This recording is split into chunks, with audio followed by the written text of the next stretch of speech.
wabarakatuh. Halo semua. Perkenalkan, nama saya Amelia. Perkenalkan, nama saya Dalila. Perkenalkan, nama saya Elvida. Perkenalkan, nama saya Akila. Kami dari kelompok 6 IPS akan mempresentasikan tentang masa parlementer Indonesia.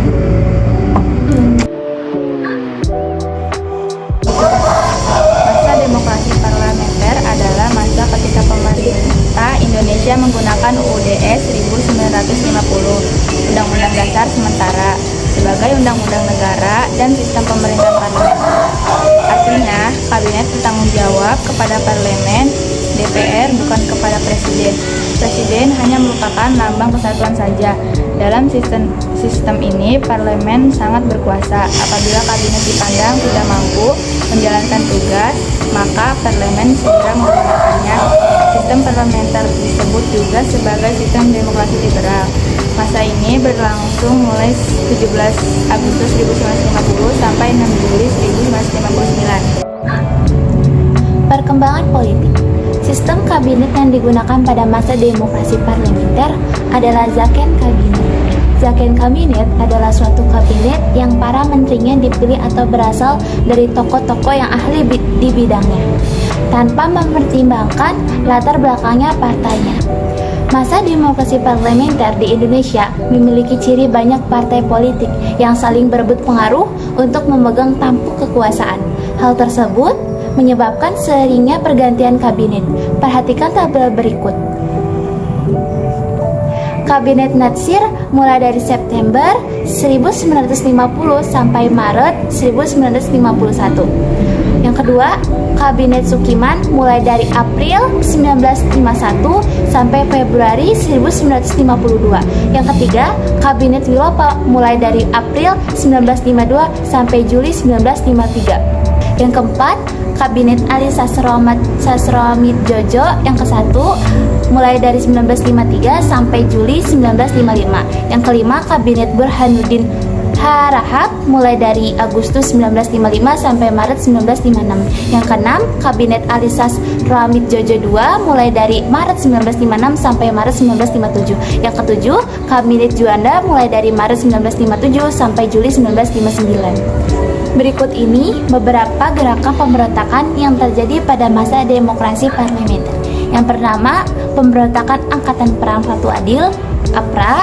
Yang kedua, pemberontakan Republik Maluku Selatan, RMS. Yang ketiga, pemberontakan Andi Aziz. Yang keempat, pemberontakan PRRI dan Pramesta. Pendidikan. Pada tahun 1950 diadakan pengalihan masalah pendidikan dari pemerintah Belanda kepada pemerintah RI Republik Indonesia Serikat.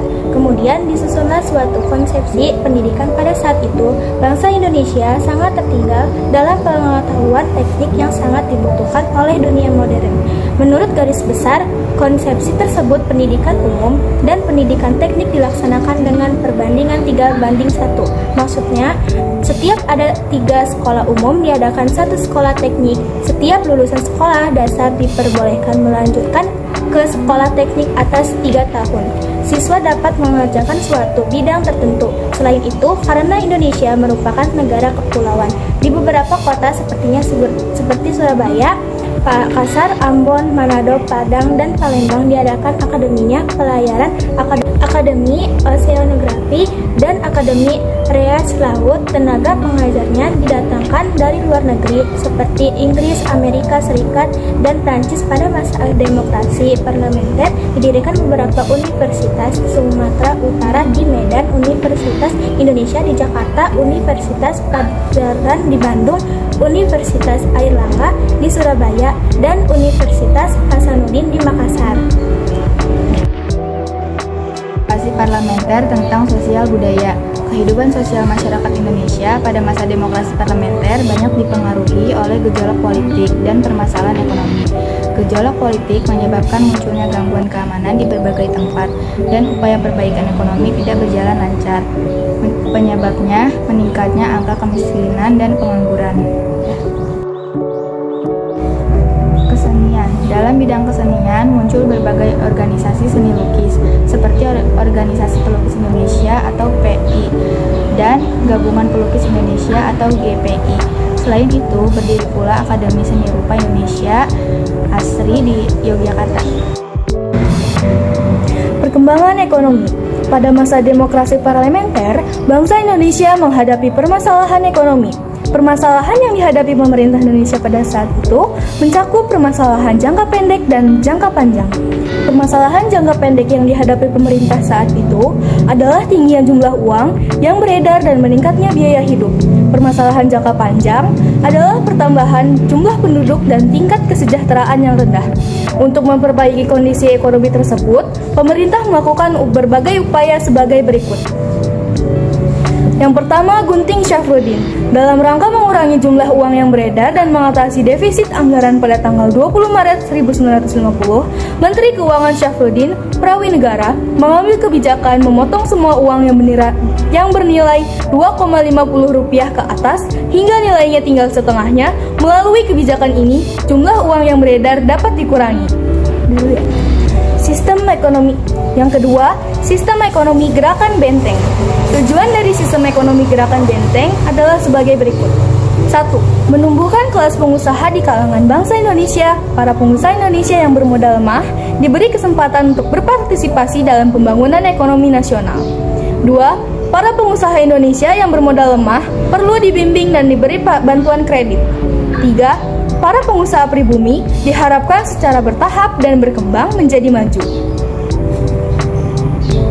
Gerakan benteng dimulai pada bulan April 1950, hasilnya selama 3 tahun, yaitu pada tahun 1950 sampai tahun 1953. Hasilnya selama 3 tahun, yaitu dari tahun 1950 sampai 1953. Kurang lebihnya ada 700 perusahaan bangsa Indonesia menerima bantuan kredit dari program ini, tetapi tujuan program ini tidak dapat tercapai dengan baik dan mengakibatkan beban keuangan pemerintah semakin besar. Tidak dapat tercapainya tujuan gerakan benteng antara lain disebabkan oleh hal-hal berikut. 1. Para pengusaha pribumi tidak dapat bersaing dengan pengusaha non-pribumi dalam kerangka sistem ekonomi liberal. 2. Para pengusaha pribumi memiliki mental yang cenderung konsumtif. 3. Para pengusaha pribumi sangat bergantung pada pemerintah. 4. Para pengusaha kurang mandiri untuk mengembangkan usahanya. Yang kelima, para pengusaha ingin cepat mendapatkan keuntungan besar dan menikmati cara hidup mewah. 6. Para pengusaha menyalahgunakan kebijakan dengan mencari keuntungan secara cepat dari kredit yang mereka peroleh. Nasionalisasi perusahaan asing. Nasionalisasi perusahaan asing dilakukan dengan pencabutan hak milik Belanda atau asing yang kemudian diambil alih atau ditetapkan statusnya sebagai milik pemerintah Republik Indonesia. Nasionalisasi yang dilakukan pemerintah terbagi dalam 2 tahap. Tahap pertama yaitu tahap pengambil alihan, penyitaan, dan penguasaan. Tahap kedua yaitu tahap pengambilan kebijakan yang pasti, yakni perusahaan-perusahaan yang diambil alih itu kemudian dinasionalisasikan. 4. Finansial ekonomi atau FINEK. Pada masa Kabinet Burhanuddin Harahap, Indonesia mengirimkan delegasi ke Belanda untuk merundingkan masalah finansial ekonomi atau disebut FINEK. Perundingan ini dilakukan pada tanggal 7 Januari 1956. Rancangan persetujuan FINEK yang dianjurkan Indonesia terhadap pemerintah Belanda adalah sebagai berikut. 1. Pembatalan persetujuan FINEK dari KMB. 2. Hubungan FINEK Indonesia antar Belanda didasarkan atas hubungan bilateral. 3. Hubungan FINEK didasarkan atas undang-undang nasional dan tidak boleh diikat oleh perjanjian lain. Namun, usul Indonesia tidak diterima oleh pemerintah Belanda, sehingga pemerintah Indonesia secara sepihak melaksanakan rancangan FINEK-nya dengan membubarkan Uni Indonesia Belanda pada tanggal 13 Februari 1956 dengan tujuan melepaskan diri dari ikatan ekonomi dengan Belanda.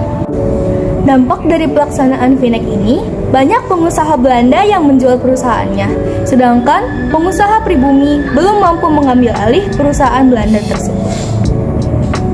5. Rencana Pembangunan 5 tahun atau yang disebut RPLT. Pada masa Kabinet Ali Sastroamidjojo II, pemerintah menyusun rencana pembangunan 5 tahun yang rencananya akan dilaksanakan antara tahun 1956 sampai 1961. Rencana ini tidak berjalan dengan baik karena disebabkan oleh hal-hal berikut. Pertama, depresi ekonomi di Amerika Serikat dan Eropa Barat pada akhir tahun 1957 dan awal 1958 yang mengakibatkan ekspor dan pendapatan negara merosot. 2. Perjuangan pembebasan Irian Barat dengan melakukan nasionalisasi perusahaan-perusahaan Belanda di Indonesia menimbulkan gejolak ekonomi. 3. Adanya ketegangan antara pusat dan daerah sehingga banyak daerah yang melaksanakan kebijakan ekonominya masing-masing. Sekian dari kelompok kami, kurang lebihnya mohon maaf. Wassalamualaikum